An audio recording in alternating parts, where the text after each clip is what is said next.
لا إله إلا الله محمد رسول الله عليه صلاة الله وآله والأحب.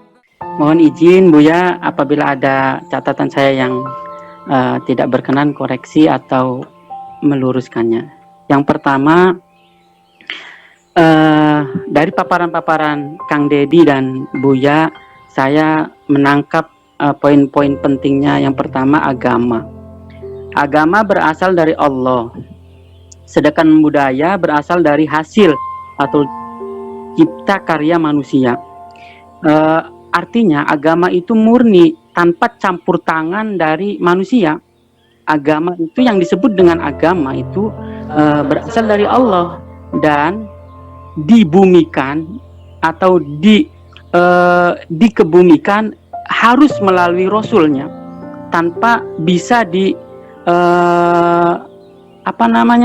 direka-reka. Itu agama. Kemudian muncul dari kata agama, yaitu keberagamaan. Nah, keberagamaan inilah adalah menerapkan substansi dari agama tadi. Maka ketika keberagamaan, maka memerlukan budaya. Nah, budaya lalu muncul kata kebudayaan, yaitu bagaimana mengeksplorasi, mengolah dari hasil karya manusia tadi, lalu dikaitkan dengan agama. Lalu maka kita mengkawinkan, yang ada istilah mengkawinkan agama dan budaya, maka keduanya tidak bisa dipisahkan. Di mana titik temunya? Yaitu dari diberinya hak manusia untuk berijtihad dalam kaitannya baik agama maupun budaya, ijtihad. Nah, agama dan budaya itu bisa berubah jika dikaitkan dengan ijtihad. Apa yang bisa mempengaruhi berbeda di satu tempat dan tempat lain, yaitu azminah, amkinah, auqat, dan awaid. Baik, contohnya saja seperti ajaran agama terkait dengan kematian. Ada 4 hal yang dikaitkan dengan agama jika berbicara dengan kematian: memandikan, mengkafani, menyolati, dan menguburkan. Lalu masuklah budaya.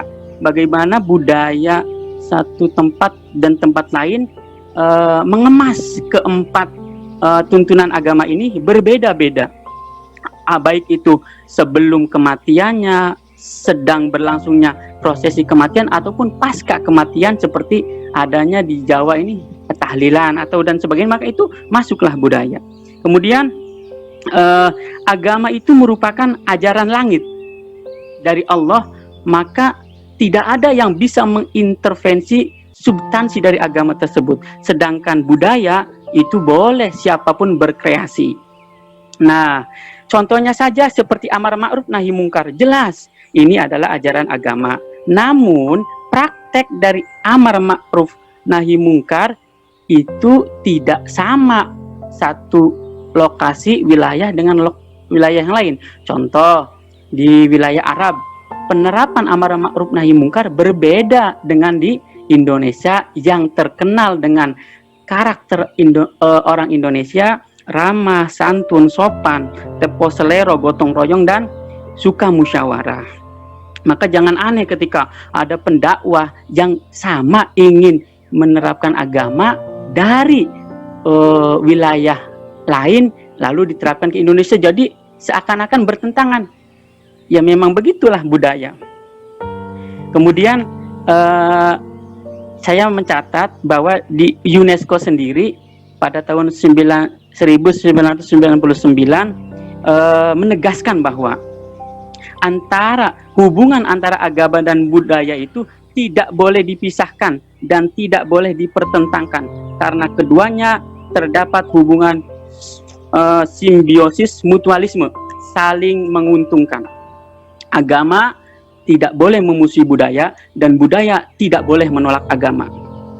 Begitu yang dapat disampaikan menyambung dari topik pada malam hari ini. Terima kasih. Dan satu lagi catatan yang saya terakhir, yaitu bahwa budaya juga ataupun kebudayaan juga adalah wa min ayatihi adalah tanda-tanda kekuasaan, kehebatan dan kemaha hebatan Allah. Ya, budaya itu salah satu wujud dari wa min ayatihi. Terima kasih. Mohon maaf Buya. Assalamualaikum warahmatullahi wabarakatuh. Waalaikumsalam warahmatullahi wabarakatuh. Ya, Kang Jainu Subhan, terima kasih.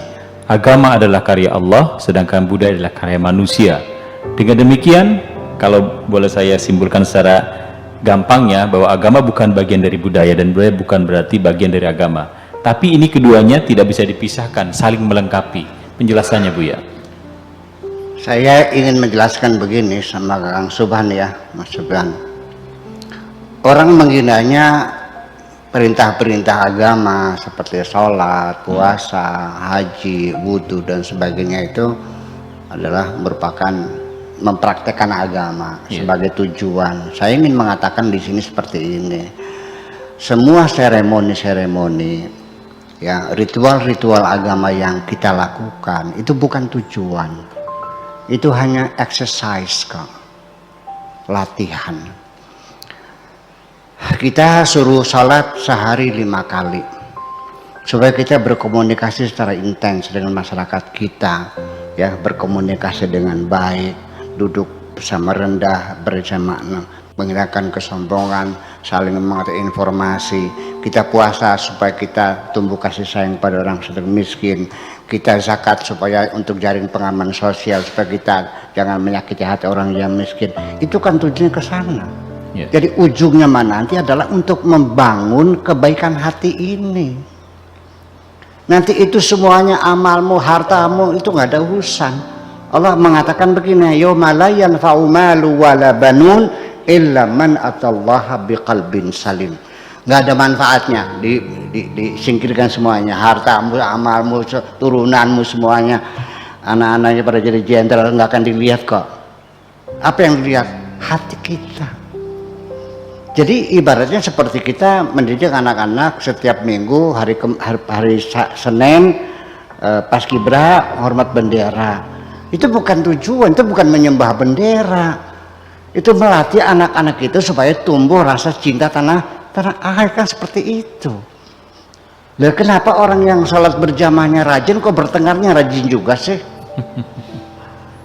Nah inilah makanya sehingga agama itu dimaknaninya. Nah ini kita kembali saya tidak melihat orang memisahkan agama dan budaya, tetapi yang saya lihat orang banyak yang beragama terjebak pada agama ritual dan agama-agama seremonial. Masa tiap tahun naik haji, muter-muter Ka'bah, aku tidak bangga kok. Yang ku banggakan adalah orang-orang yang muter-muter mengelilingi, mengunjungi rumahnya orang fakir miskin, itu yang lebih hebat. Jadi pada akhirnya agama itu urusan hati sesungguhnya. Iman itu di hati. Orang bersujud, ya mungkin sujud, hatinya nggak pernah sujud kok. Iya kan, nggak pernah tunduk. Nah, sampai kepada rukun Islam yang pertama namanya sholat, yang disebut tiang agama, yang kata Nabi faman aqamaha faqad aqamadin wa man taroka faqad hadamadin. Barang siapa mendirikan sholat sama dengan mendirikan agama, barang siapa meninggalkan sholat sama dengan menghancurkan agama, kan begitu. Prakteknya gimana? Sholat kita berbeda kok. Lah, dari mulai takbir sampai tahiyat berbeda semuanya. Ada yang takbirnya di atas kepala, ada yang di atas pundak, ada yang di atas telinga, ada yang bawah telinga, ada yang digoyang-goyang. Setelah itu ada yang sedekap, ada yang tidak sedekap. Ya kan, ada yang usolli, ada yang tidak. Ada yang baca Fatihah, ada yang tidak baca Fatihah. Yang baca Fatihah ada yang baca basmalahnya, bismillahirrahmanirrahim, ada yang tidak dibaca. Sampai terakhir tahiyat juga ada yang menunjuknya asyhadu alla ilaha illallah. Ada lagi asyhadu langsung ngacung, ada lagi asyhadu alla ilaha illallah sambil digoyang-goyang. Lu saja. Saya mau nanya, Nabi sholatnya seperti apa? Saya ingin sholat seperti Nabi. Nggak ada yang bisa menjawab karena mereka sama-sama tidak tahu. Tolong, bahwa kalau kita bertengkar masalah agama, kita sama-sama tidak tahu. Sehingga saya dalam kesimpulan, ketika orang itu bertengkar, itu berarti dua-duanya nggak paham. Itu aja. Terima kasih. Baik. Terima kasih Bu ya, penjelasan tentang bagaimana sesungguhnya agama dan budaya yang tidak bisa dipisahkan. Kang Deddy, ada penjelasan secara simpel. Nanti saya itu sebentar dulu untuk Ya, masukan ini. Begini, sekarang kan ada air zam-zam, Ya. ada korma, ada Arafah, ada Mekah, naik haji. Sekarang andai kan kita berhipotesa Nabi lahirnya di Indramayu, kira-kira ada seremoni nadranan nggak kira-kira? Ada. Mapaksir ada nggak mapaksir? Iya kan? Ya, iya semacam itu artinya. Pakai sarung nggak kira-kira nantinya? Pakai sarung. Pakai ikat, ya kan tadi pakai ikat kan? Ya iya, jadi ya ikat ya itu kan budaya persoalannya. Apakah Nabi tinggal di sini lalu akhirnya kalau pakai ikat berarti lebih hebat gitu? Yang ada peran budaya mah silakan suka-suka kita, masalah pakaian, minuman dan sebagainya itu masalah budaya. Agama itu urusan hati, nggak ada urusan sema. Karena bagaimanapun komunikasi kita dengan Tuhan juga bukan dengan ini. Ini kan tadi saja kan melihat dengan Hati. Ketika hati melihat, kalau hati melihat namanya itu basirah. Kalau yang melihat mata pikiran itu namanya basar, beda. Kalau basar itu melihat yang nyata, yang kasat, yang fisik, yang terikat dengan dimensi waktu dan ruangan dan sebagainya. Kalau basirah yang tidak kelihatan mata. Dan saya ingin mengatakan lagi begini, kita bicara salat, sampai sekarang saya tidak tahu Nabi salatnya seperti apa, dan sampai sekarang saya belum pernah melihat wujudnya salat. Ya. Yang saya lihat adalah orang yang sedang melakukan salat. Jadi bukan salat yang saya lihat, karena itu konsep. Kalau mereka kan fisiknya. Nah, lalu orang mendefinisikan salat juga. Apa yang terjadi? Salat itu adalah definisi yang umum ya di kitab-kitab fikih ya. Adalah perkataan-perkataan, perbuatan-perbuatan yang dimulai dengan takbir dan ditutup dengan salam. Begitu kan? Ya, betul, yakin gitu. Andai kan Anda naik panggung, takbir, oh Akbar, takbir, udah, terus Anda muter-muter, saudara-saudara sekalian, kapal udara di talian, ngomong sana ngomong sini, terus akhirul kalam, assalamualaikum warahmatullahi wabarakatuh, lalu turun panggung, sholat bukan tuh? Bukan. Ya definisi perlu kita gugat lagi seperti itu.